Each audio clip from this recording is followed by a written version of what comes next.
पसंद आया ना बहुत।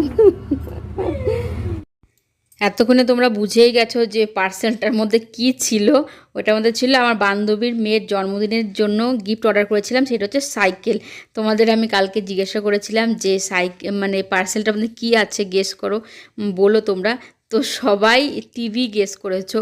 তো টিভি ছিল না, ওটা সাইকেল ছিল। আর ভোগান্তি কিসের জন্য হয়েছে সেটা তোমাদের তো বলছি, যে এই সাইকেলটা মানে 3বার মানে আমাকে রিটার্ন করতে হয়েছে। প্রথম দিন ওইটা রিটার্ন করেছি, তারপরে এটা ড্যামেজ এসছে, তারপরে আবার যেটা হলুদ নাইটি ওটা সেকেন্ড টাইম, আর এইটা হচ্ছে থার্ড টাইম। তো 3বার রিটার্ন করে আমার এটা জানুয়ারি মাসের 13 তারিখে ওর বার্থডে ছিল, আমি 9 তারিখে অর্ডার করেছিলাম, 2 দিন দেখাচ্ছিল। আর আজকে হচ্ছে 3 তারিখ ফেব্রুয়ারি মাসে, তাহলে কতটা লেট হয়েছে তোমরাই মানে বুঝতে পারছো। কোনো একটা গিফট, জন্মদিনে খাওয়া দাওয়া কমপ্লিট হয়ে গেছে, আর এদিকে আমার গিফটটাই আসেনি। তো সেটা নিয়ে খুবই খারাপ লাগছিল যে আরও বাচ্চা মেয়ে, আর যদি বড়দের হতো তাও এতটা খারাপ লাগতো না, বাচ্চার তো তার জন্য বেশি খারাপ লাগছিল। কিন্তু তৃতীয়বারের জিনিসটা খুবই ভালো এসছে আগের দুবারের থেকে। তো আমরা খুবই খুশি হয়েছি জিনিসটা দেখে।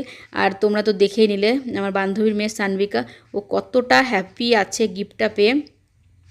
তো এটা দেখে মানে এতটা লেট হলেও জিনিসটা ভালো এসছে, সেটাতে আমরা খুবই মানে খুশি হয়েছি।